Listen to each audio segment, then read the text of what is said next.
I don't know about you guys, but that new intro music we got makes me very excited for this, as well as we have a very exciting episode today. As always with you, welcome to the Pundit Podcast. My name is TJ. I am one half of the co-host.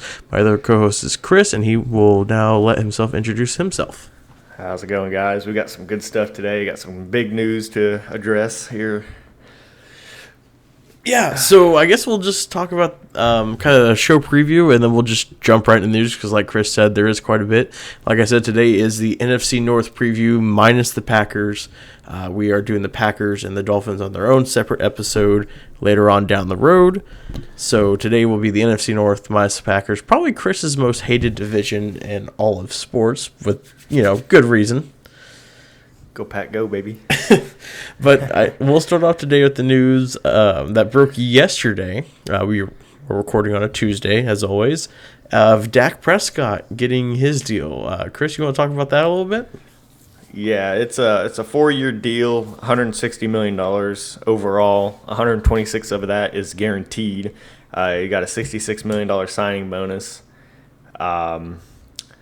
And it looks like in his first year he's going to be making $75 million and then an average of $42 million per year for the first 3 years. So that is one hefty contract there, Dallas. Hope you can support him on the defensive side of the ball. Yeah, because that's what this is now. I'm glad this came out, after we did our NFC East preview. If you guys haven't heard that, go back and listen to it. It was the first episode we did, the Trashmaster division. I've advocated pretty strongly that I felt like Dak was a top 15 quarterback in the league. I felt like instead of giving him the franchise tag, they should just lock him down with the money. And I think Jerry Jones listens to the podcast. I think we can confirm that now. But I'm glad that they gave Dak the money. I've never been like a diehard Dak fan, but I've always felt like he was a good, solid, reliable quarterback. But do you think it's an overpay? Do you think it's an underpay? Do you think it's just about right for him? Personally, I think it's an underpay. He's had decent seasons. I mean, his first year he went 13-3. Went to the divisional round because of the bye week, and they ended up losing. He played decent, but yeah, I mean, they lost. He hasn't produced for them as maybe like a Patrick Mahomes who got just a little bit better of a contract than he did. And Aaron Rodgers, he produces. Russell Wilson. But looking at the Cowboys here, I mean, they got Amari Cooper, who's got $100 million within a 5-year contract. They got Ezekiel Elliott, who's got $90 million in a 6-year contract. They got Tyron Smith in an 8-year contract over $97 million. I mean, they got a lot of money tied up into just 4 players right there on the offense that, I mean, their top defensive players, DeMarcus Lawrence, paid for 5 years, $105 million. I mean, you pay your offense that much money, you're not really going to have that much money to support your defense with. And as we can tell, defense wins championships. I mean, that's just all there is to it. I'll give you 2 words as a rebuttal, and those are called rookie contracts. Like I said, Carolina last year, they went all defense, and I believe that's what Dallas should do this year. Yeah, I mean, yeah, don't get me wrong. I agree, but yeah, no, it's all or nothing now. That if you don't win the division and you don't go maybe 2 games into the playoffs, if you don't play January football, maybe even February football, heads are going to roll. I feel like, don't get me wrong, I think Mike McCarthy's a good coach and everything, but was he good because of Aaron Rodgers or, the good teams? But this is going to be a telltale season of how patient Jerry is going to be with this team going forward. Oh, for sure. Yes.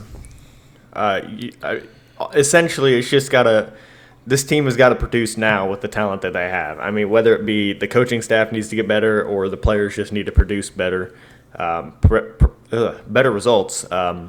They just have to produce with what they have offensively and what they could potentially have after this draft defensively.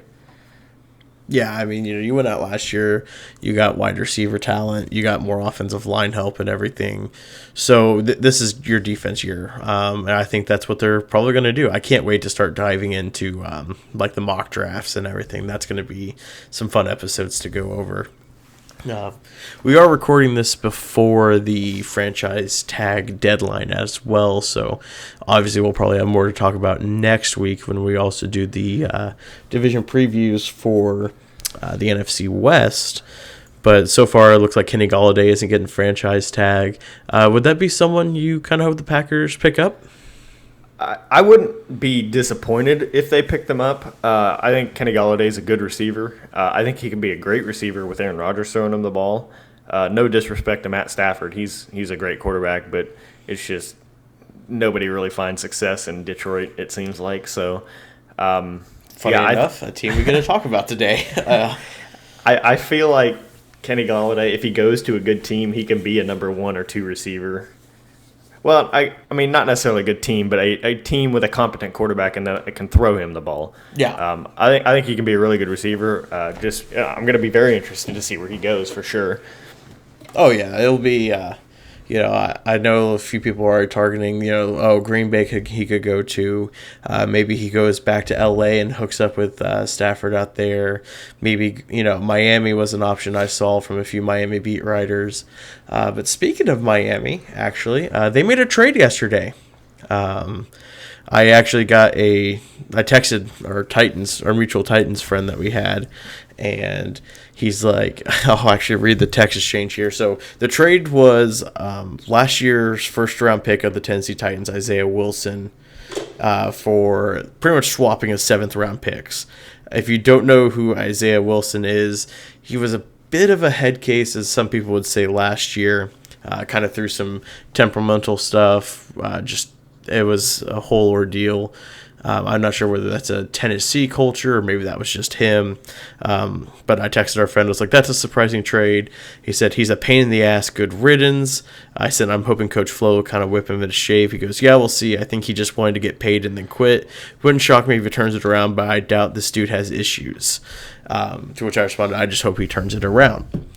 But it's like I texted you, Miami needs some more offensive line help.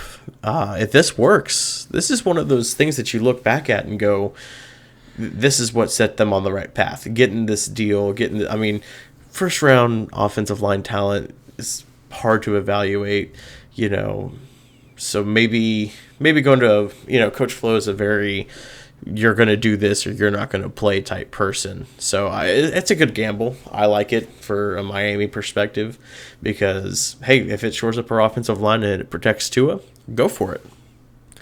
Yeah, I don't know much about Tennessee's situation or really Miami's, but if he can essentially turn it around and be not so much of a head case in Miami, and he could be a good player, then they got a steal of a lifetime there. I mean, that's all there is to it. They just got a steal, but it's just a matter of he's got to be able to turn it around, and he's got to be able to play.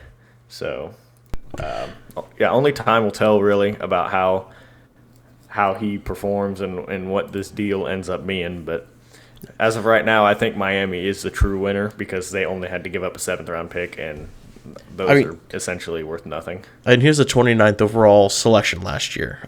He was on the COVID reserve list twice, suspended for the Week 13 game following a violation of team rules. I couldn't really seem to find anything about it.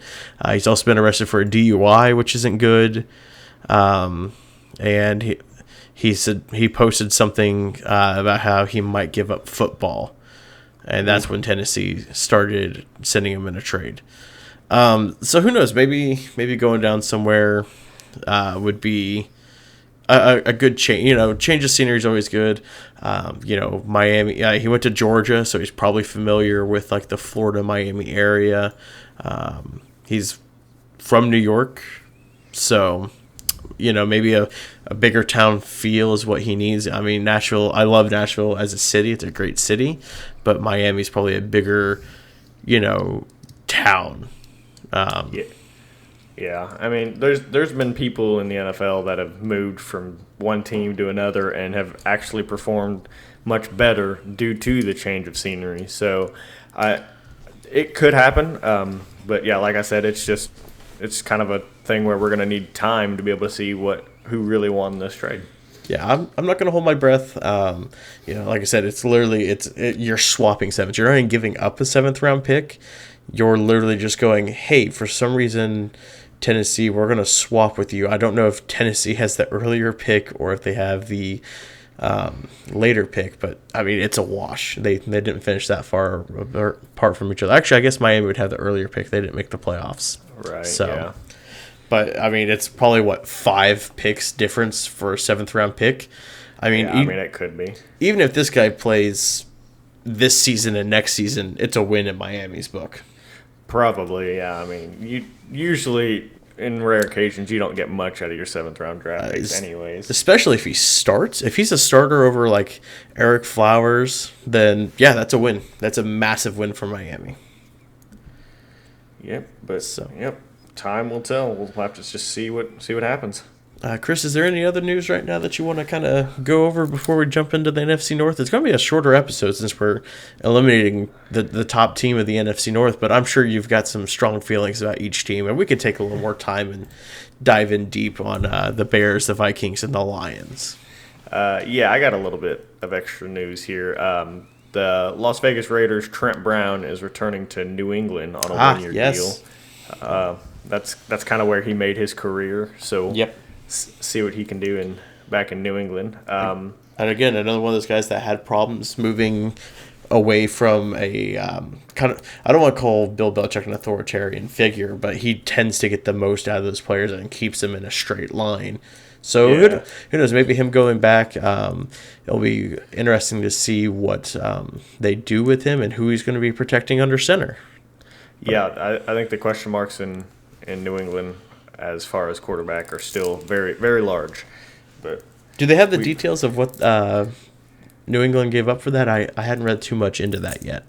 It appears that it's a restructured 1-year contract for $11 million, and a swap of late round 2022 picks are involved. That's all that I am seeing. So it's kind of like what Miami and Tennessee did there. Yeah, essentially, but the picks are not laid out. Those are still confidential at the moment. Yeah, so that's probably just one of those we're freeing up cap space type situations. Pretty much, yeah. Some more news. Bud Dupree of the Steelers is not going to get franchise tagged. It appears that he will be a free agent unless they can get a deal. So Bud Dupree, he tore his ACL this season, correct? I want to say he did. So. They had so much linebacking core issues that I can't really wrap my head around it. I mean, it seems like they had people who came off the street and began playing for them. But reading into it, yes, in Week 12 against Baltimore. No, it was an ACL. Towards ACL. So yes, it was torn ACL. I still think he's going to get paid.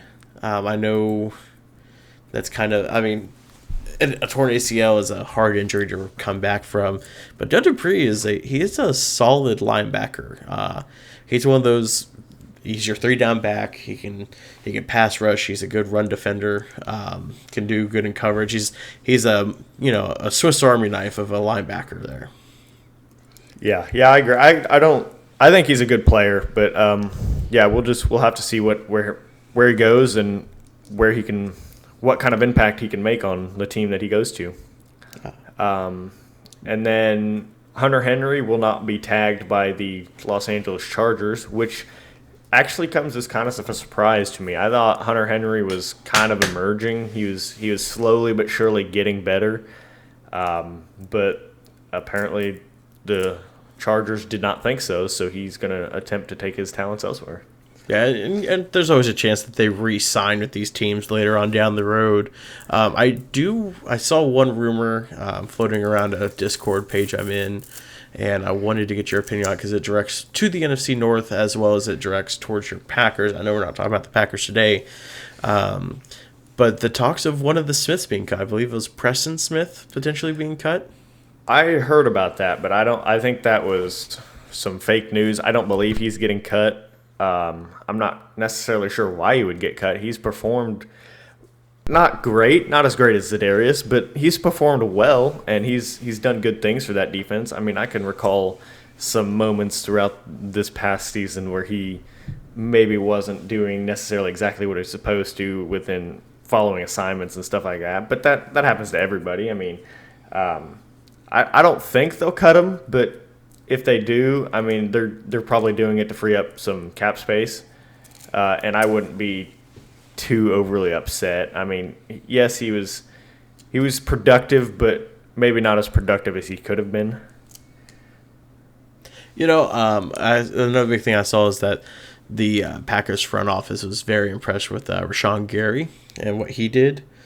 So it'll be interesting to see kind of what they do there. I'm always a big proponent of the youth movement, but it's a little too early to tell with Gary. I know his rookie season wasn't great, but he had a really good last season. He took a big step forward. Right. I think they saw great potential in him last season, and that's another reason. I mean, if they release Za'Darius, I mean, we got wow, I blanked on his name right there. I was reading something and then blanked on it. But anyways, we got him to come in and replace, and I think he performed really well last season. So I think he can continue to make strides as long as he stays healthy. I mean, he had a few injuries last season, but they were not like serious injuries. But as long as he can stay healthy for 16 games, I think he's got the potential to be a really good player. Yeah, I agree. Other NFC news just broke. Allen Robinson being franchise tagged by the Bears. Dang it. I know. That's one guy you and I were both looking like, oh, man, I'd love to get that wide receiver on our team. Yeah, but I think he would have requested almost too much money for the Packers to be able to pay him. So that is from Ian Rappaport and Adam Schefter. Shefty. But, I mean, I'm not too worried. I mean, depending on who the Bears decide to go with at quarterback, whether it be Trubisky or Foles, from what I've seen, I'm not too terribly worried. Are you worried about the rumor that they might go after Russell Wilson? I mean, no. No? Really? No. I mean, he's obviously so much better, but Rodgers has played Wilson many a times. I mean, they might split the season, but I don't think that Russell Wilson's going to take the division over if he does end up going to Chicago. Okay. All right. But because I know I always see the Bears in the running for Deshaun Watson as well as, Russell Wilson with his trade rumors that have been floating around lately. So it'll be interesting to see what happens there. Yeah, for sure.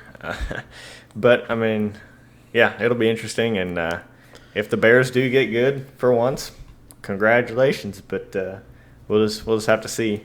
And the last important news that I'm seeing is that Chris Godwin of the Tampa Bay Buccaneers has been franchise tagged. So he will be back for at least one more year in Tampa Bay and Tom Brady. And that's not really surprising, No. You don't want to break up the band once you just won the Super Bowl, So. Yeah, and I had heard reports that he wanted to play in Tampa Bay anyways, and he would take less money to do so, rather than going out to a worse team and getting more money.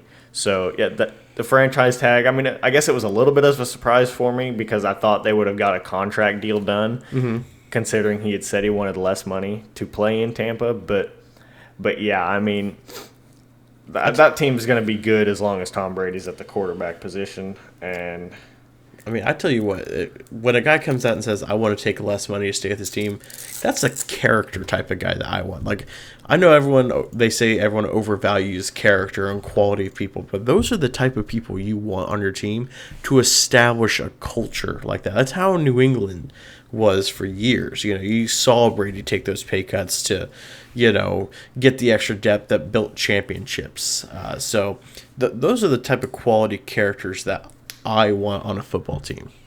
Yeah, me too. I wish Rodgers would take a pay cut. But hey, they're talking about restructuring his contract even. Well, I mean, and if he does take a pay cut to ensure that they could potentially get more talent, then good for you, Aaron. But, I mean, I kind of wish he would have realized it sooner. But Because if they restructure his contract, Aaron Jones is getting paid. As well as the Devontae extension. Yeah, for sure. But I mean, we're gonna have to wait and see what happens with all these free agent deals and franchise tags here coming later in the day. And this is the fun time of the NFL season. We're getting to the good parts. Yep. Ready for it. Free agency, franchise tagging, new contracts, and most importantly, upcoming the NFL draft, which we are about 2 months away from. Yes, roughly. Yeah, because it's April, right? Oh yeah, it's April. We're a little less than 2 months. So 6 weeks.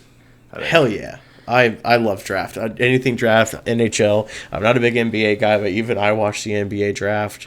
But before we talk about the draft, let's go over the 2020 season for the Chicago Bears, the Detroit Lions, and the Minnesota Vikings. And let's start off with the Chicago Bears. Chris, I think are they your most hated rival? I can't ever remember if it's the Bears or the Vikings you hate. I don't like either one of them. Yeah. I want us to destroy really all of the NFC North when we play them, but that's just not how things work. But there's times where I hate the Bears, and then there's times where I hate Minnesota more. Just kind of depends on the year and what's happened. I hated Minnesota more for a while there after Anthony Barr just completely broke Rodgers' collarbone. I remember watching that game at a B-Dubs, and yeah, he went down, and I was like, well, there goes our season. The mixture of Bears fans cheering and Packers fans screaming, I will never forget. Yeah, it was not a good day in the NFL for a Packers fan, for sure. But yeah, it just kind of depends. I don't really. I mean, I'll cheer for them when I need them to win, but other than that, they can lose all the hell I want them to. I mean, they can go 0-15 or 0-16 for all I care. So let's dive into what my opinion was the most overrated team going into the season. I agree. I know you and I talked extensively about it. I thought they got really lucky in 2019 with what they had. The year of the double doink is what I will forever call it as. I don't think that was 2019. That was 2019? I don't think so. No, that was 2018. Are you sure? Yes, because the 2018 postseason, because they played one game in. Yes. Okay, yeah, it happened in 2019. That's where I'm thinking it. Right. So 2018 season, 2019 year. Yes. Okay. All right. But even last year, I felt like they were. Oh, great! Now I've got all my things all messed up here. Anyway, I still thought they were overrated. I understand, that they were great. They had a great year going into it. But Trubisky really regressed from year to year. It's a big issue, but I know going into everyone was talking about how great of a team they're going to be, how they were calling them that they were going to win the NFC and everything. Yeah, I had been seeing that a lot before the start of this season because everybody was just hating on Rodgers and the quote-unquote down year that he had last year. Granted, he didn't throw for 50 touchdowns almost like he did this year, but he still threw for 4 interceptions and 4,000 yards and 26 touchdowns. But everybody was just like, well, Rodgers is declining. It's the end of him in Green Bay, blah, blah, blah, blah, blah. And it's the Bears have the team to rise up and take over the North. And it's like they potentially do, but it's if Trubisky is willing to work and actually get better as a quarterback. And it doesn't seem like that's what he did this season. I mean, they started out 3-0 with Trubisky, and then the game against Atlanta, Foles came in and closed the deal there. I think they started 5-0, and then they went 0 for their next 6 games. Oof. Playing Nick Foles at the quarterback position, and that's just. You can't do that in the NFL. There's not many teams that make the playoffs losing 6 straight games in a season, and I think there's only 2 other teams to do it. I could be wrong, but it is a very low number. Yeah, I'm just now looking at this. How are they going to go 8-8, and people are still hyping up the Bears like they're supposed to win the North next season? Yeah, I mean, like I understand you got Khalil Mack, you've got a stud defense. You're trying to bring back the monsters of the Midway with the harken back to Urlacher years, but your coach is a joke. Yeah, I mean it is a mess down there. It is a hyped up. They can be good, but they don't see their flaws mess in Chicago. That's just every Chicago team ever, though. I cannot stand the city of Chicago. I just I'm looking at this here. They weren't bad on sacks. They only gave up 36 sacks. I believe that's around league average. Their passing yards. I mean, Mitch was their highest passer with 2,055. Had a good rushing year by David Montgomery. He had 1,070. Robinson blew up again with 1,250 receiving yards. But their interceptions, they were really lacking on picks, which I felt like was a huge change from year to year there because they had 10 interceptions, but no one had more than 2. Yeah, I think the defensive play really regressed this season. And I also like to point out I don't like that you took a shot at my Chicago Cubs, but you know what? I'm sorry. It's a different sport. Overhyped. The Cubs, the White Sox, the Bulls, the Bears, the Blackhawks, Chicago Fire football team, the soccer team. Come on, I mean, I can see where you're coming from. But yeah, I mean, their defense did not play up to, I think, what the standards were for them this season. Yeah. They've shown that these players can play much better than what they did. And it's a COVID year, we say all that with an asterisk of, these guys were bad, but again, with COVID, was anyone really good? I mean, yes, I know there's the argument to be had that there were people that were good, but man, I'm just looking at it. They need more wide receiving help.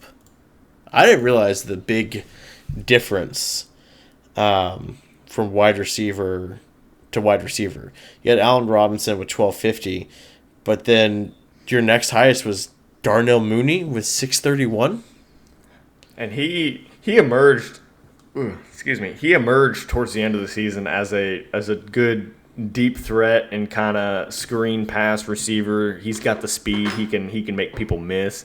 So I think that was kind of a situation where it's like, well, I believe he was a rookie. So it's like he's a rookie. I'm not really sure what we can get from him, and a rookie 5th round pick at that. So I think for him that was a good season, and for the Bears it was more of a learning process with Darnell. They needed to see what he could do, and I mean essentially trust him in the starting lineup. And towards the end of the season, he did get that trust, and he started to perform pretty well. I mean, I can recall a few big plays he made against Green Bay there in that season finale game, and I was not too happy about that. Oh, I'm sure. I just, wide receiver help. It shouldn't be that hard to find a good number 2 for them, I feel. Yeah. I mean, Anthony Miller, he dropped off a cliff, it seems like. I mean, I thought he played really well last season. Maybe I'm just I thought he did as well. Right. It's interesting to see kind of I don't know what they don't have an offensive identity. And I think a lot of that goes back to their quarterback play. Which one are you going with? Are you going to go with Nick Foles, or are you going to go with Mitch? Or are you going to go with somebody different? Because you really got to try and figure out what you're going for here. Yeah. At this point. See, I think that the Bears shouldn't have gone away from Trubisky in that Week 3 game. Even if they were going to lose, I don't think they should have gone away from him. And then even after that game, I don't think they should have benched Trubisky because he was playing decent, don't get me wrong, but it wasn't great. And, I mean, but you take a quarterback that you're not necessarily sure what you want to do with him, and then you bench him for like 7-8 games. I can't remember how many it was, but that time that he missed, he doesn't get that chance to develop more as in what they would want him to. They don't get a chance to see what kind of progress he can make from the beginning of the season, the middle of the season, to the end of the season, because they benched him throughout the middle of the season. So they only got bits and pieces from the beginning and bits and pieces from the end. And I think that's just bad decision making on the coaching staff, because if you're trying to evaluate your quarterback and decide what you have as a team, you don't bench the guy. You let him play unless he's playing awful. They started out 3-0, I believe. So I don't think there was any reason for him to be benched, because even if they would have lost that Atlanta game, I don't think he should have got benched. But I'm sitting here talking about this and not coaching in the NFL for a reason. So yeah. Well, and then I thought it was interesting that they brought back both the GM and the coach. But I think they've got probably the hottest seat in the NFL right now going into this season, because, I mean, time's ticking. Khalil Mack isn't getting any younger. You know, you're nearing cap hell. Yeah. You know, it's getting to that point. So yeah, for sure. I mean, I don't know what they were thinking. It just kind of baffles me that everybody is like on the fence about Trubisky, but then they go and bench him. It's like, what's the point and what's your game plan there? It's like, yeah, I mean, that just doesn't make sense when you're trying to evaluate somebody. Oh no, I totally agree. Overall, I didn't think the Bears had a great season either, just as a team. You know, everyone's like, oh, but they made the playoffs. They made the playoffs because the NFC is extremely weak, was riddled with injuries. I'd argue they shouldn't have even made the playoffs. Well, I mean, if the Cardinals wouldn't have lost, then they wouldn't have, but they choked it away. Yep. Like buffoons that they are. Like the normal Cardinals do. Yeah. But and yet, J.J. Watt wants to go to a contender. He believes in Kyler Murray. We'll get to them next week. Yeah. I don't know. The Bears strike me as this.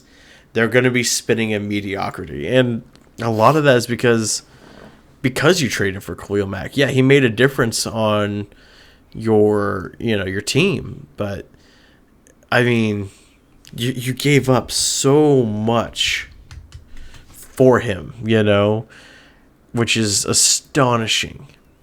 Yeah, and I mean, he was, 29 when they traded for him? Yeah. Yeah, I think they gave up too much, because I don't think they have a first-round draft pick this year. I think they gave up their first last year and their first this year for him.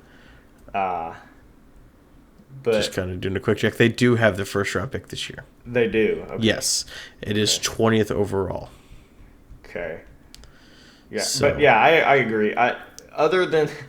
And I was talking to one of my buddies that I work with about this a little bit, and he brought up a good point. He's like, because we were talking about how he hasn't really helped that defense too much, other than the fact that he's getting double teamed and the other three down linemen are not on that defensive front. But he brought up a good point as to, other than the first three quarters in Green Bay in that 2018 game, he hasn't really done very much for the Bears.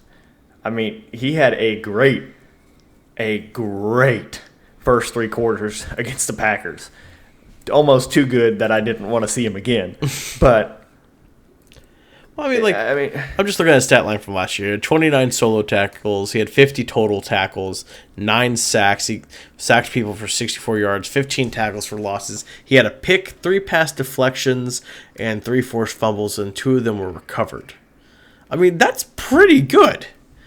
Is that Khalil Mack of 2019? No. Is that Khalil Mack of 2018? Also no.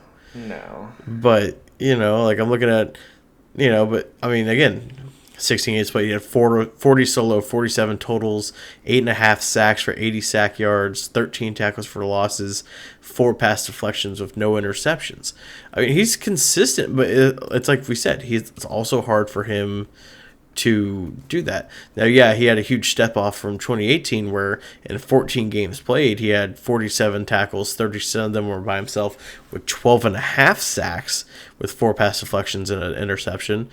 But when you're getting regularly double teamed, it is hard to do that. I mean, Khalil Mack is only one person, and then of course, he was injured. I think in the postseason, wasn't he? Or he was playing through an injury, I guess is. Well, you might be thinking of Aaron Donald. Ah, yes, that's who I'm thinking of. But that's the thing. They're both really good. Yeah, and I mean, I think if Aaron Donald wasn't playing through an injury in that playoff game, I think there might have been a whole lot more pressure on number 12 in that backfield. But because I don't think Aaron Rodgers was pressured by Donald all but maybe one play that game. Mm-hmm. But I mean, their big star coming up is that Roquan Smith kid.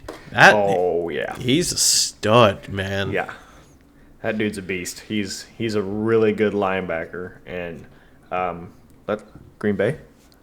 Come on, let's trade for him. Let's get him. Yeah, good luck with that one. I think that's one of their one of the guys they aren't going to be getting rid of. But again, the running back David Montgomery was a 1,000-yard rusher, had 8 touchdowns on the ground. That's always good.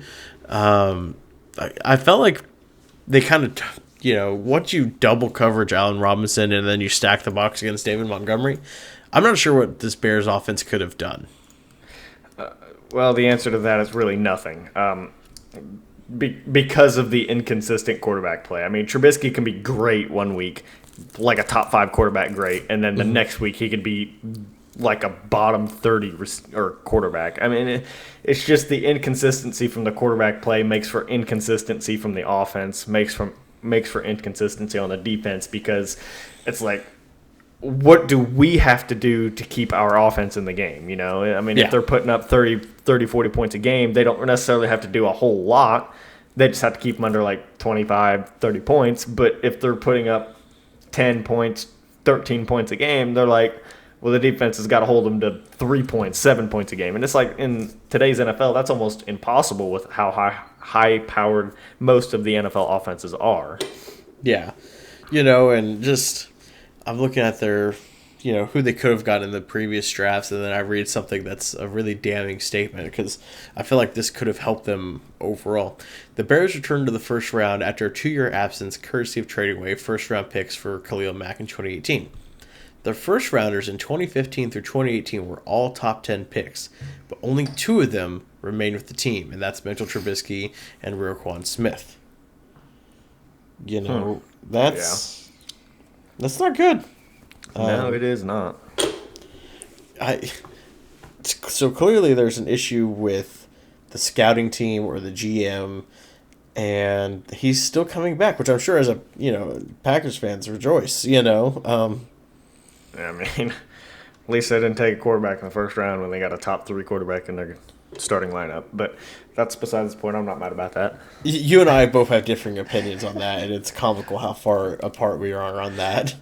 I mean, I see why they did it, but I don't like why they did it. So, no, I get you. I feel like you could have probably taken him in the second round, but I feel like they could have taken him in the third round. But okay. We'll get that when we get there. But no, the Bears they strike me as a team that you're looking at 8-8 again, and just a forgotten team, a forgotten season. I really do believe that. Yeah, like you said to start the segment about the Bears. I mean, I feel like they're just too overhyped about too many things. So I mean, and as we say this, they will probably somehow go 13-3 and make us eat giant miles of crap. Well, I mean, I hope not. I don't like to see the Bears be successful. And I have a bet with somebody at work that the next team to win the Super Bowl between the Bears and the Packers gets $100. So nice. Let's start tanking Bears for the next 7 to 8 years so we can get Rodgers another bowl. You got any more thoughts on the Bears before we move on? Nope. I don't like them. Get them out of here. I don't really have any thoughts about them either. Again, they didn't impress me. Figure out your quarterback situation. Throw them in the trash. Next we go to the Minnesota Vikings. They picked 14th this year. A really down season but I'm not sure why, to be quite honest. I mean, Kirk Cousins didn't play bad. They had Dalvin Cook, who pretty much healthy all year. The emergence of Justin Jefferson. They made the biggest head-scratching trade to me when they sent Stephon Diggs away. But again, you had Justin Jefferson come up. Adam Thielen was almost a 1,000-yard receiver. But I guess after those two, there's a immensely steep drop-off because their next highest is Irv Smith at 365 and then Dalvin Cook at 361 for receiving. Yeah. A piece of news I don't think we talked about, the Vikings did release Kyle Rudolph. I did see that. He is no longer with the team.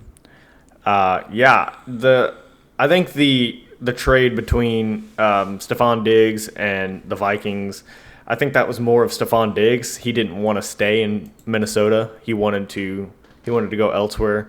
So I think that was more of Stephon Diggs forcing his hand rather than the Vikings wanting to trade him away.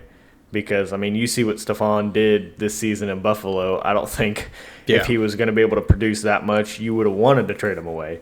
But like you said, they did get Justin Jefferson in the draft, and boy, did he blow up. That dude played wonderful all season long. I mean, he started out the season with, if I can find it here.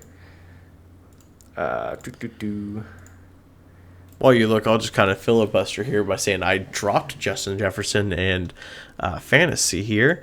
So that was depressing because then you picked him up and rode it to the championship here. I'm looking through the stats and they weren't bad. I don't know where they ended up so badly, Here we go. Yeah, I agree, and appreciate that, Justin Jefferson. Yeah. Fantasy football Deb. 2 years in a row. Yeah. We don't talk about that here.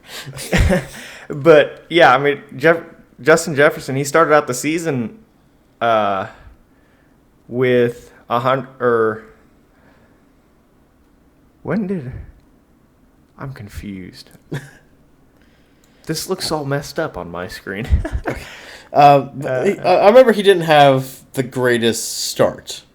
Right. Yeah, he started out pretty slow, but I mean, he's had 1, 2, 3, 4, 5, 6. He had 7 100-plus yard receiving games, and as a rookie, that is beyond impressive. I mean, personally, I did not think Justin Jefferson would emerge as big as he did, as quickly as he did. He's going to be a great receiver pending any sort of major injury for years to come. I mean, I could see him being a top threat for the next 6 or 7 years in Minnesota unless he pulls a Stephon Diggs, because Minnesota doesn't know how to get to the playoffs and win, or unless it's against the Saints. Yeah. But, they've got consistent quarterback play from Kirk Cousins. Threw for 4,265 yards, had 35 touchdowns, 13 picks. That's a hell of a ratio. Was sacked 39 times, so, maybe a little more help on the offensive line, but even that wasn't terrible. I think it's the defense. I'm looking at it, and their defense just, again, wasn't bad. They had, looking at 23 sacks, I believe 11 interceptions 15 interceptions. 11 forced fumbles, 7 of them were recovered. I just don't know what necessarily went wrong for the Vikings here. Were they just getting outscored? Were they... I mean, I didn't really watch a whole lot of Vikings games, but... Kirk Cousins, like you said, he didn't play bad. He threw for 35 and 13, so that's not terrible. But, I mean... The Week 1 game against Green Bay, they put up 34 points, but their defense gave up 43 points. So, I mean, their offense played well, but their defense didn't. So, I mean, I think it was more of a defensive struggle most of the year based on these offensive stats. Because, like you said, I don't care for the Vikings very much, so I don't watch their games unless they're playing Green Bay. And they did come to Green Bay and sneak out a win.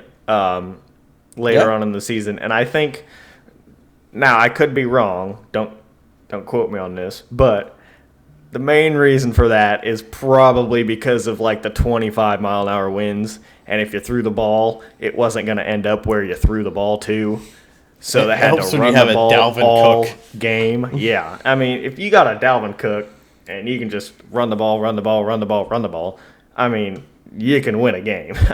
Green Bay almost came back, but I mean, yeah, they just didn't start out well enough against that game, and the Vikings took advantage of it. I don't think we should have lost that game, but the Vikings, they did what they needed to do coming in, and yeah, I just don't think the high winds were helping any. Yeah, I don't know, man. This is going to be a team that I believe can flip their numbers. I believe they can go 9-7, if not better, next year. Maybe with some defensive help. You know, they have the 14th overall pick in this year's draft. You know, they had.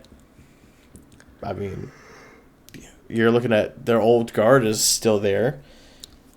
So I mean, who knows?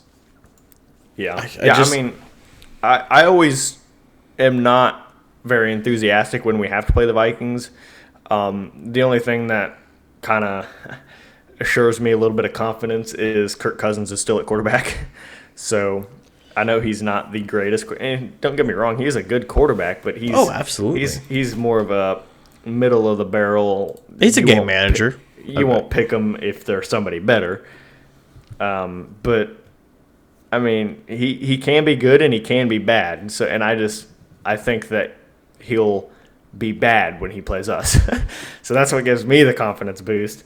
But yeah, Dalvin Cook scares me every time. I hate playing against that guy. Justin Jefferson, now going into next year, will scare me. Adam Thielen always have scared me. Mm-hmm. I mean, those three guys, for their respective positions, are studs. I mean, they are really good at their positions, and they perform really well. Adam Thielen, he played in 15 games, so I think that's why he wasn't a 1,000-yard receiver. He missed one game. Yeah. He was just 75 yards short, so I think he could have easily got that in that one extra game that he played. But, yeah, I mean, I think the reason they released Kyle Rudolph is because of the 12 games played, and he only had 37 targets all season. I mean, which is an anomaly for him. Like, yeah, I mean, Kyle Rudolph is a beast, or he was at least. Mm-hmm. And yeah, I mean, that's crazy to only have 37 targets to a tight end of his caliber. Yeah, like I'm looking at their stats here, their statistics. The total points per game, Minnesota had 26.9, while their opponents were 29.7. So if you look at their stats, like the total points, 430 to 475, like they kept it close. But once you get down to their defensive end, their turnover ratio was -1. So, they were giving up more turnovers than what they were having. And I don't think their red zone completion was the greatest. I don't get to see those stats right here on top of me. But, the third down efficiency was at 40%, which was higher than what they kept theirs to. Sorry, that was a third down percentage. The fourth down was 56%. But they gave up 70% of their fourth down conversion plays. And fourth downs were huge this year. I mean, more important than any other year than I can remember in NFL. I mean, you just never went for it on fourth down in the NFL until this year. I mean, it was crazy to see how many fourth downs were attempted, and not only that, but completed. And a little side note, not to do with the NFC North, but a rule change was proposed to, instead of the onside kick, the team kicking off gets a 4th and 15 on their 25, I believe. Yeah, I saw that. Honestly, I like that idea because I think the onside kick is, it's just, especially with the rule change that the players can't go until the ball's kicked. I mean, it is just so hard to get that. So, and I think that 4th and 15, it's better because, I mean, it's not like a 4th and 3 or a 4th and 5 or something like that. It's not going to be easy to get, but it is definitely more doable than an onside kick to where your guys don't even have a hardly chance to get it. I mean, I think it was like a 3% chance to get an onside kick this past season. It was just unbelievably low. Yeah. And I'm taking a look at their schedule. So, I would say they got a little spanked by Green Bay. They probably got spanked in consideration by Indianapolis because they lost by 17. But you lose by 1 to Tennessee, that can change it around. You lose by 1 to Seattle, those are 2 playoff teams that were really good. You get spanked by Atlanta, lose by 17. You lose by 3 to Dallas, lose by 12. It looks like 12 to Tampa Bay, 6 to Chicago. Then you get blown out of the water by New Orleans. But you figure you take, you say maybe something goes right, you kick a field goal against Seattle. Or you get a 2-point conversion on Tennessee. Now instead of looking at 7-9, now you're looking at 9-7, and you're in the playoffs. And this would have been a hard team to play against in the playoffs. Yeah, I think so too. And I think the game that stands out to me is that blowout loss to the Saints. I mean, how do you stop Alvin Kamara? That dude had 6 touchdowns and everything. It's like, what is going on? The more impressive thing to me is that they held Dalvin Cook to 73 rushing yards, and that was the highest rusher for their team. Dang. And Adam Thielen had 97 yards, and that was the highest reception on their team. So clearly New Orleans had that circled as a revenge game. I think Alvin Kamara had that game circled as a revenge game. Yeah. I mean, holy cow, what a game for him. So, this was just one of those teams that, unfortunately, Minnesota has a history of just being hosed over by themselves at the worst time. You think of the time they kicked that field goal and lost it to Seattle when they missed. Minnesota fans know the history. I'm not going to go through and unfortunately rip out their hearts again because I don't mind Minnesota. I have a few. Come on, let's rip it out and stomp on. Come on, no, we can't do that to them, man. At least they're not the Bears. Because I'd love to go to a Minnesota game. I'd love to go to the stadium sometime. Hopefully the goal for us sometime is to go to some games with each other. That would be a blast. I would not be opposed to doing that, for sure. But, I think this is a team that's going to be improved. I think they're going to be hungry. And I think they're going to be – I don't think they're going to challenge the pack for the North, but I see them making the playoffs. I see them being a wild card team. Yeah, I see them easily taking Chicago for second place. I don't personally see Green Bay going 13-3 for a third straight year, but depending on what they do in the draft, it's possible. But I think Minnesota could easily go 10-6, maybe 11-5. I think that might be stretching it though. I think they're a 10-6 or a 9-7 team for sure. I thought that this year, to be honest with you. I mean, I thought they were gonna go 9-7 and make the playoffs, but just a few games unfortunately didn't go their way, and that didn't happen. So, well, I'm just looking at their kind of like their lineup. So here's who they are scheduled to host at their stadium. They got the Bears, the Packers, the Lions, obviously.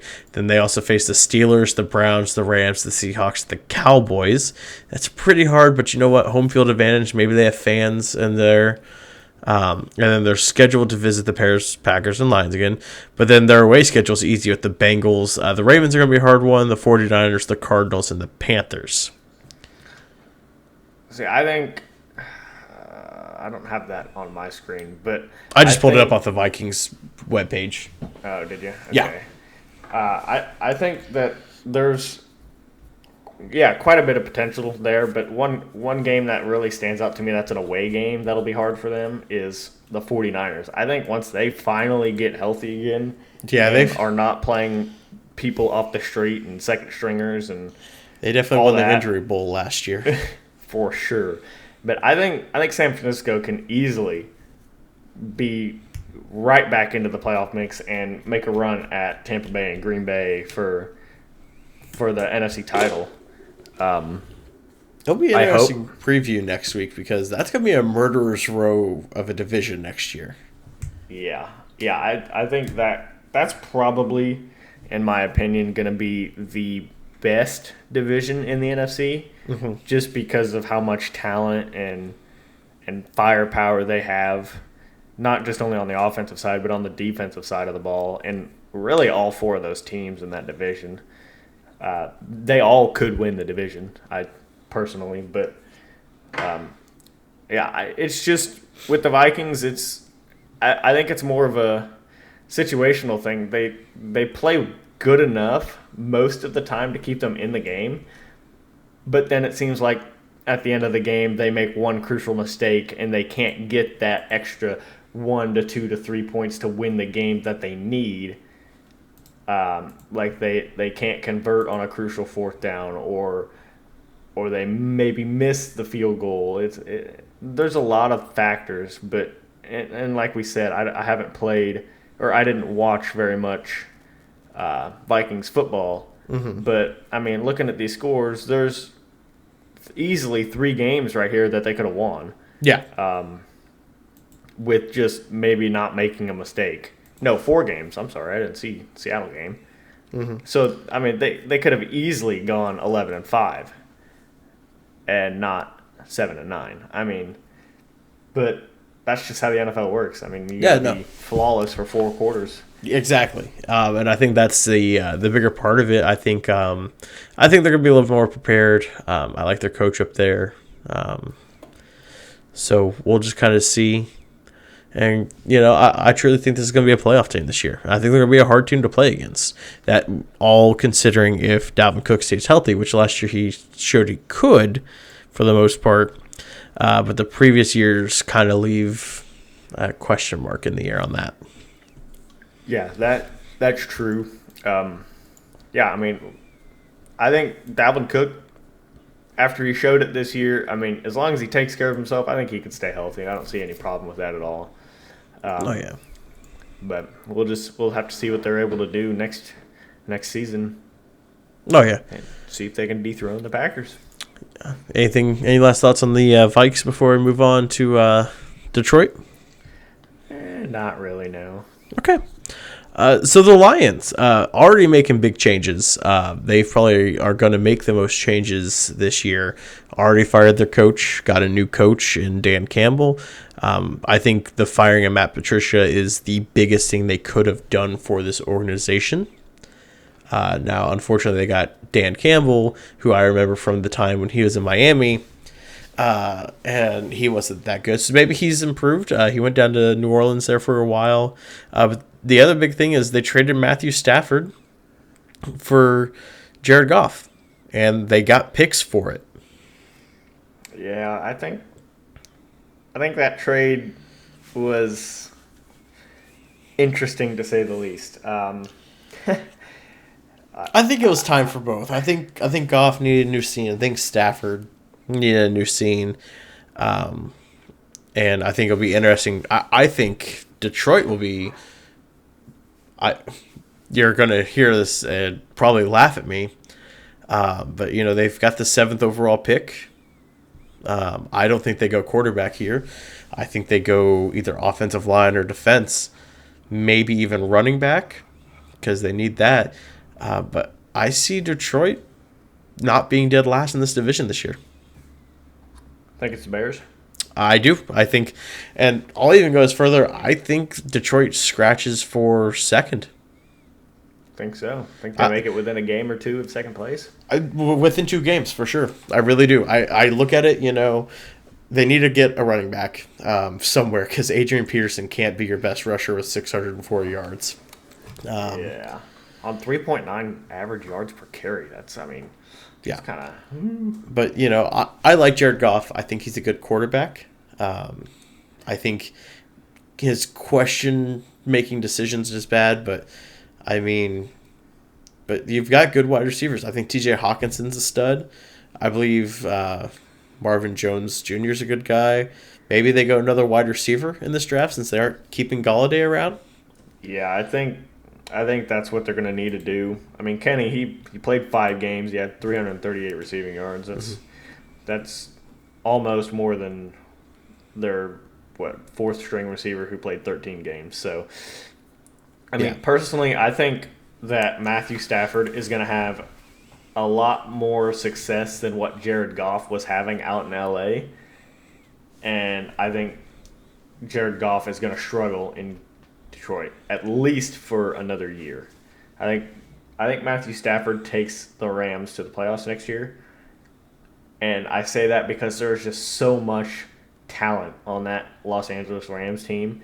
And Matt Stafford has never really been involved in a well-rounded and talented football team until this coming spring, or all the training camp stuff and all that stuff. So I think Matt Stafford takes the Rams to the playoffs and actually fights for not necessarily the number 1 seed, but maybe for the division title in that division.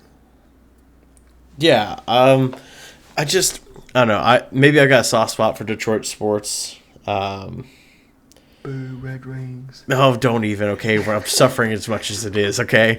I don't even watch hockey. Oh, we're so bad, bud. We're so bad, but we're still somehow not the worst team in the league. But I'm just kind of looking at it, and their defense really needs, for someone that was proclaimed as a defensive specialist, they had 7 interceptions. Yikes. They had 24 sacks.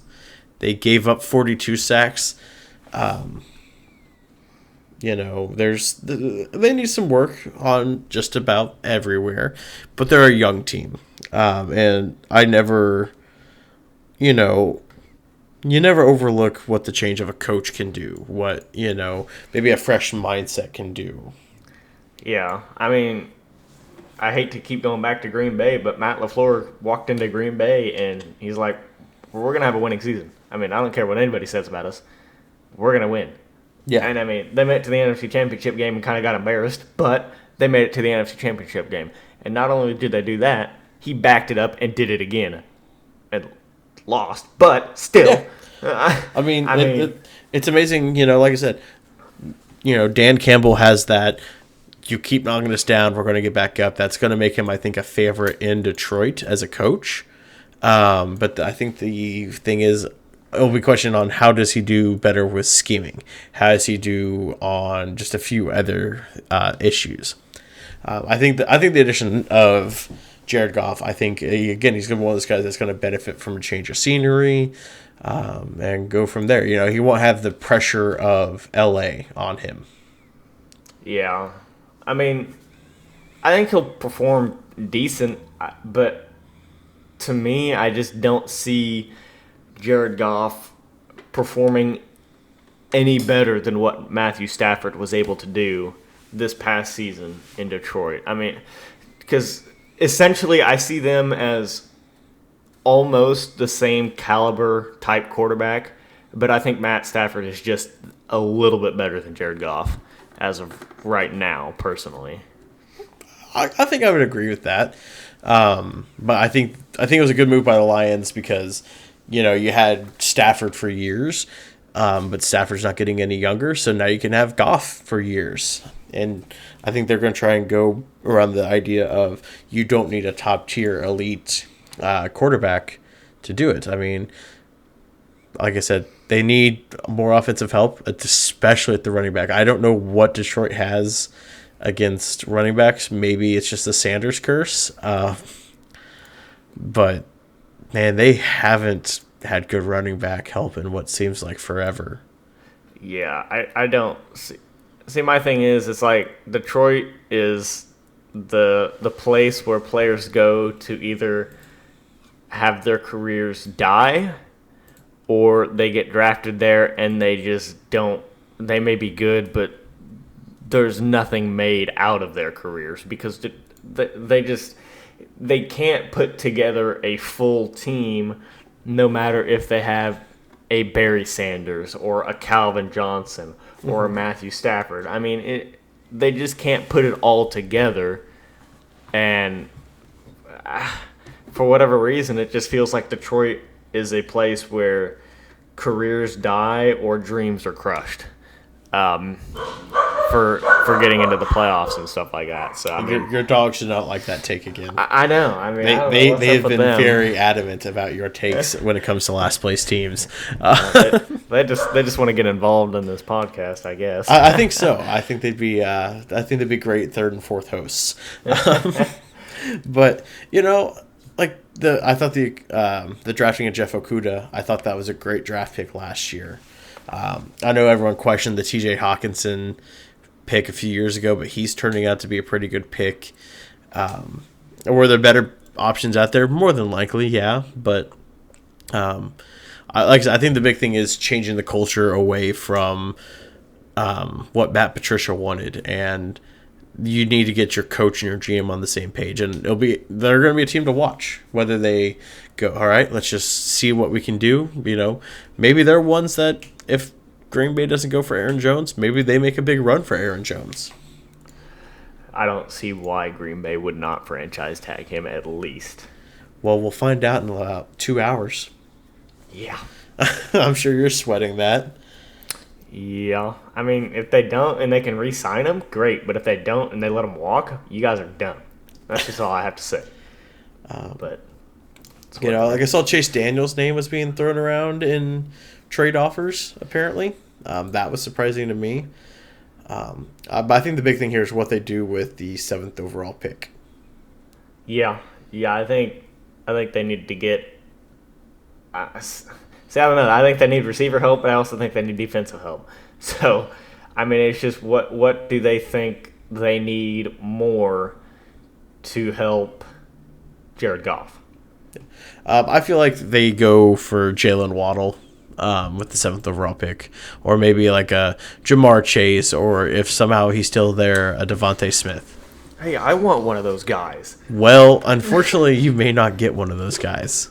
Yeah, see, this is kind of one of the seasons where I wish Green Bay would have almost tanked and got a top 10 pick, so they could have got one of those guys because they need one of those guys. But, I mean, when you got Aaron Rodgers at the quarterback position, you're bound to win. But I think the Lions are one of those teams that are going to turn it around. And are they going to make the playoffs? Probably not. But I could see them making an improvement from their 5-11 season. Oh yeah, I think they could easily get to 500. I think I could be 8-8, which is a big win if you're a Lions fan. Yeah, I think if Jared Goff comes in there and you guys get an 8-8 record, that'd be great. But I think if give me a sec if I can find the Rams here. What did they go? Do you remember? The Rams? Yeah. I don't remember off the top of my head. Oh, 10-6. 10-6. Okay. So I think if you're Detroit and Jared Goff comes in and puts up an 8-8 season, maybe even a 9-7 season, that is a big win. But I also don't think that's going to happen. I don't think they can get to 9-7. I think 8-8 is pushing it, but I think 7-9 is more realistic. Just because of the lack of talent, or what appears to be lack of talent on the offensive side of the ball, and the struggles on defense. I mean, Jared Goff last year went 10-6 with the Rams, and I mean they had Cam Akers at running back who began to emerge, but he had some injury troubles, and they limited him, so it was more of a 3 running back carousel in LA for a while. But I mean, you got Robert Woods, he's a good receiver. Cooper Kupp, he's another good receiver. Tyler Higbee's a great tight end. And I mean, you got Gerald Everett there too. I mean, I think they had a lot of good things on the offensive side of the ball in LA, and it just doesn't seem like Jared Goff was able to do a whole lot with it. Mm-hmm. But I mean, we'll see what he can do in Detroit. I'm thinking a 7-9 season. I think at this point you're just wanting to see improvement as a Lions fan. I don't think the expectations are high in Detroit for any of their sports teams right now. But yeah, I think they're just wanting improvements in certain fields. And I think that's what you'll see this year for the Lions. Yeah, but I mean, if you're looking for quarterback improvement, I mean, you're essentially going to get the same because Matthew Stafford. I mean, he was better than Matt Ryan, Jared Goff this year. So I think other than the quarterback position, you need to see improvements on the offensive line, the receiving core, the defense. The running backs. Yes, oh my the God. running backs. Yeah, you need to see improvements everywhere but the quarterback position. Yeah. I think, they didn't have anything particularly they gave up a lot of sacks at 42. They didn't break 1,500 rushing yards as a team. They're at 1,499. Come on, just give them the extra yard. Well, I know. So, I don't know. They needed a 1,000-yard receiver. They didn't get that. So clearly, but Patricia's offense was terrible. Yeah. So I think many good things come out of the Belichick offense or Belichick coaching staff. No. So, like I said, I think just regressing to the mean for Detroit is going to be big for them. Yeah. Yeah. I think they just need to get back to basics, focus on improving on the areas where they need to focus on, and then maybe in a season or two they can really say, all right, now that we know what we need and what we don't need, let's attack that and improve. And then maybe within 2 seasons' time, they can be fighting for a either potential playoff spot or a North title. Even a potential division title. I mean, I hope not, but yeah, I'm looking at their point differential is negative 142. Yikes! Which, behind the Jets and the Jags, was the biggest differential. But somehow they're still picking 7th. Yeah. So it means when they won games, they won games, but when they lost, they really lost. Yeah. So I don't know. Like I said, I'm just looking at it. I think they're going to be probably the most improved team in the North, which is honestly the benchmark for the most improved team in the North is pretty low. Packers can't get much better than 13-3. I don't think the Bears are going to get any better than 8-8. If they do, it's not by much. The Vikings might be the most improved team. They might go 11, 11 whatever, 11-5, 11-5 or 12-4 or something. Yeah. Like that. I don't see that. I think that's a stretch. I think 10-6 more realistic. Yeah. But the potential is there for them to do that for sure. Yes. But I think the Lions improved to maybe 8-8. And I know as a fan you want them to win more games, but as also a fan you want them to keep being bad to get those higher draft picks. Yeah. I don't disagree. But yeah, we're just going to have to see what Jared Goff can do within this offense and see if he can actually perform better than what Matthew Stafford was able to do. I don't think so, but that's just something we're going to have to wait till the NFL season to find out about. And hopefully we can get some preseason games so that way we can actually see these guys play before it actually matters. That way we can get a feel for what's going to go on. I mean, especially for like a Matthew Stafford and a Jared Goff playing on new teams. I would want the extra game time experience with your new team rather than just going into practice and doing it that way. But and the world's changing with the COVID pandemic that we had, and I think maybe by the time football season comes around in September, I think that type of stuff, vaccines will be out more and everything. So I think we will get a preseason this year. I hope so. I didn't like my no preseason games last year. I had planned on going to a Packer game or two for the preseason, but that didn't happen. Okay. So that kind of wraps up our review of the NFC North. You want to go ahead and give them grades and positives and negatives? Oh, yes. Let's do that. All right. Chicago Bears. I'll let you start with their grade and a positive and negative. I give them a C. The positive is you somehow, some way, snuck your way into the playoffs. The negatives, what are you going to do at quarterback?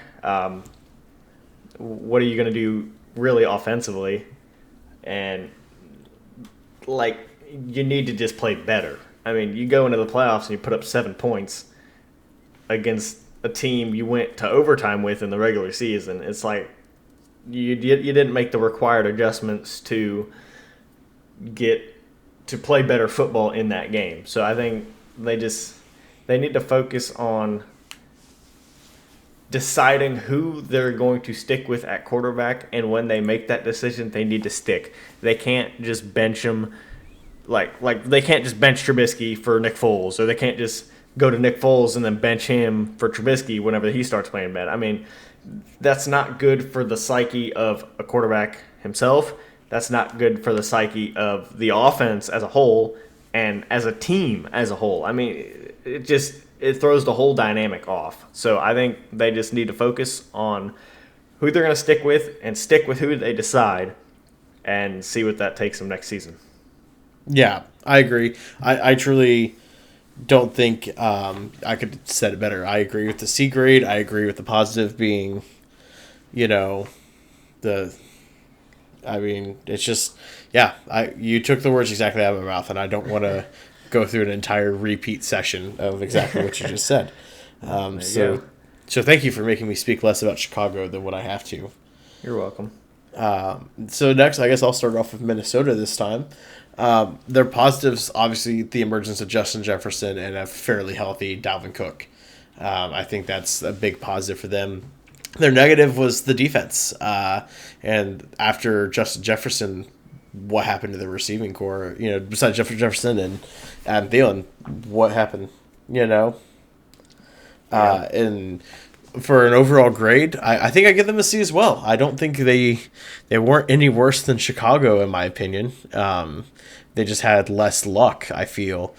And I like I said, I think Minnesota's going to be a hard team to play against coming up next year.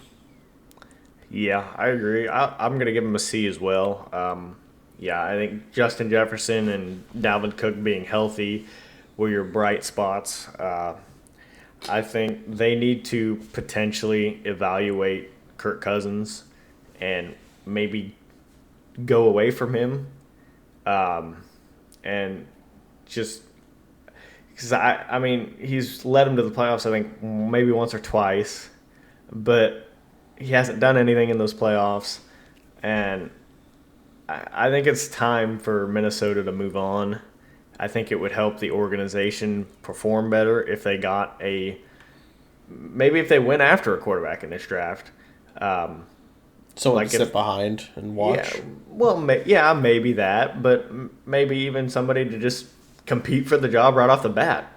But I think that they have great players on the offense. They have good players on the defense that can play well. I think a lot of it just kind of has to do with the decision making in Kirk Cousins, and if they don't address that, I don't see them really improving much more than a game or two in the win column. Yeah. No, I totally agree with you. And now finally on to Detroit. Do you want to start or do you want me to start this? I'll go ahead. I'm going to give him a D. It's kind of a disappointing season. Matt Stafford, he played well. But really, other than that, where do you have to look positively from? I mean, your receivers, you didn't have a 1,000-yard receiver. Kenny Gallaudet played 5 games.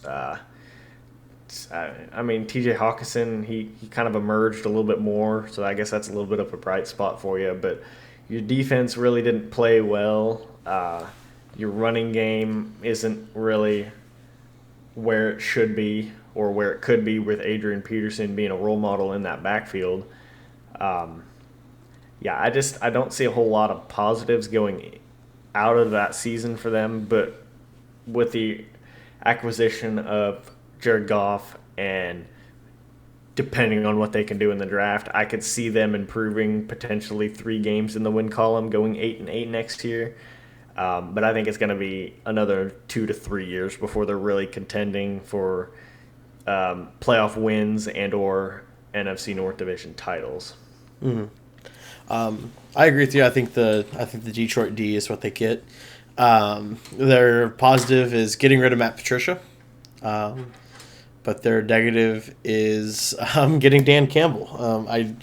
They're not hiring the right coach. I felt like Detroit should have waited and got Eric Bieniemy. I think that would have been great for them. Yeah. But who knows? Maybe Campbell has kind of changed his opinions and philosophies on certain things.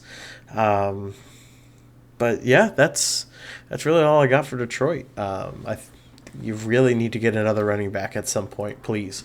Speaking of running backs, Chris Carson's is no longer going to be franchise tagged, so he's going to be a free agent. For the Seattle Seahawks? Yes.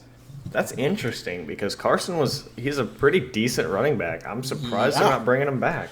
Yeah, I agree. So I just saw that across the Schefter feed and was very intrigued by that.